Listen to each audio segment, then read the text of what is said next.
Thank you, Mr. Chairman. A few things I want to cover. One is, and before I say what I have to say, I've always stated, and I've said this my entire political career, is I wear my beliefs on my sleeve. I don't hide what I think or how I believe or what I support. Folks may not appreciate what I have to say sometimes, but if they don't like what I have to say, well, then prove me wrong. And I've always governed under those principles. Prove me wrong. If what I'm saying is not accurate, then prove me wrong. And this is a tough pill for me to swallow. It really is. I mean, I had a number of meetings with my staff, and we talked about this, even late evening discussions, conference calls. I know in my heart of heart, I know 100% that we have performed 3 elections this year that were undoubtedly, just no questions, were historic, in the middle of a pandemic, with the highest turnout ever, and we performed 3 solid elections. These elections were secure, they were safe, and they were accurate.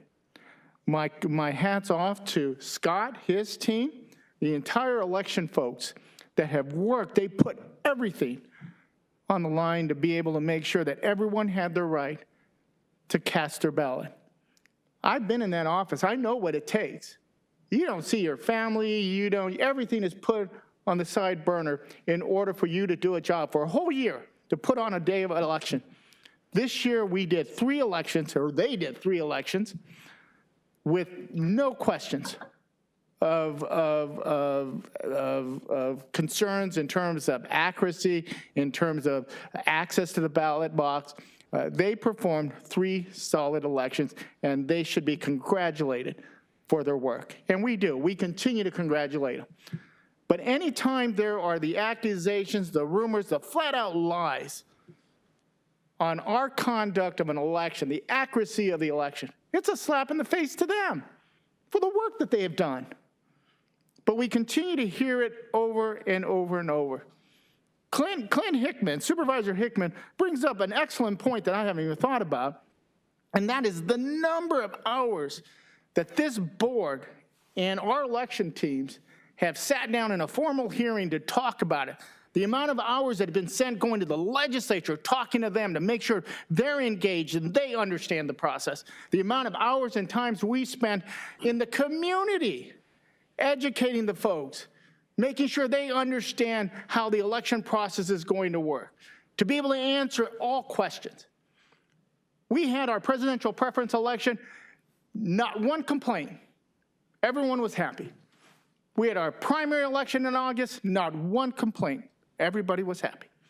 We had our general election, no complaints until a day or 2 after the general election, when some folks in our community and across this country started looking at the results.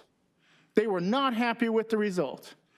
And to be honest, that's quite normal in the world of elections. Folks that are not happy with the results generally do complain. This year, they took it a step further. They have. They continue to spread lies and conspiracies about how our elections are conducted, now our machines are the target. They continue to spread false allegations on how our democracy works. It's under attack. They continue to want to undermine it. So why are we doing another audit? I keep asking myself. We have done 3 LNAs. We've done a number of hand counts. We have done so much to do one thing, reaffirm that our elections was safe, secure, and accurate. Now, I understand there's going to be folks out there that don't accept the outcome of our election, and to be honest, I can care less of what they think. We're never going to convince them. No audit, no test, nothing's going to convince them. They're always going to be casting doubt, trying to undermine our election. I put them aside. But I will go along with this, and I've said I would. Let's go ahead for the 4th and final time, have an audit. But what's at the root cause of this? It isn't our election process.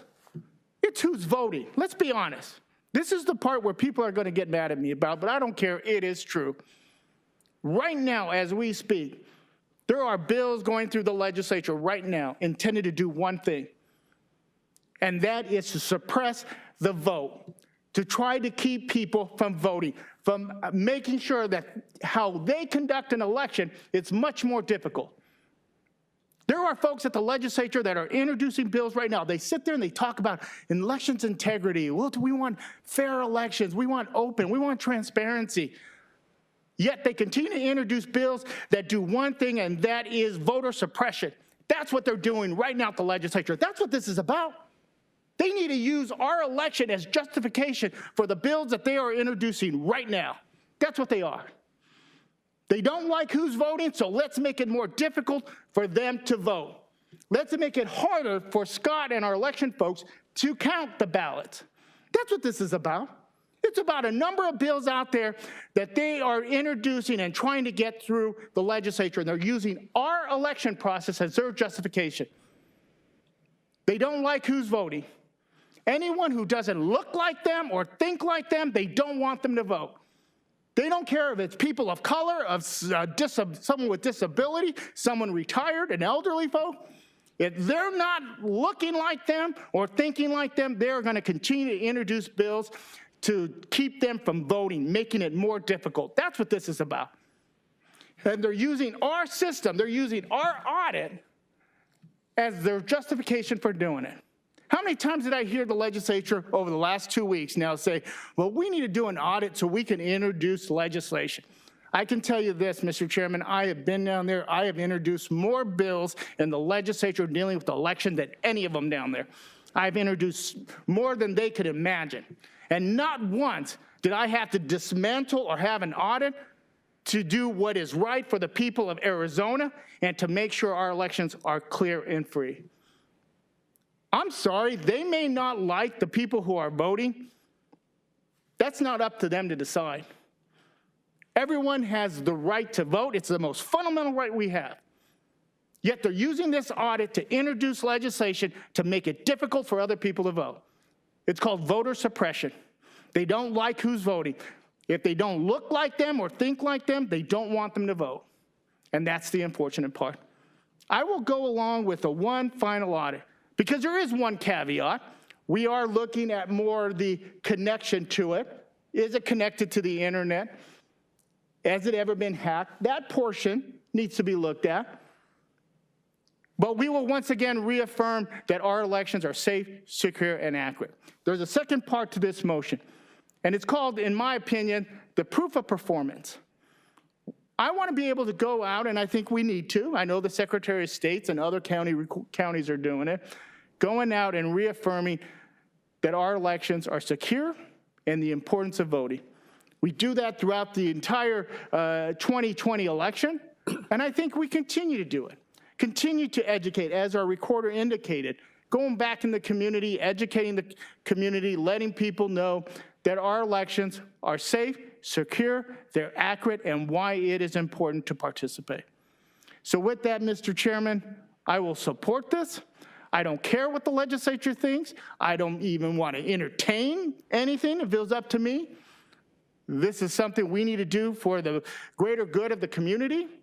We will have this audit. We will spread the words of the findings of this audit, and then we move forward.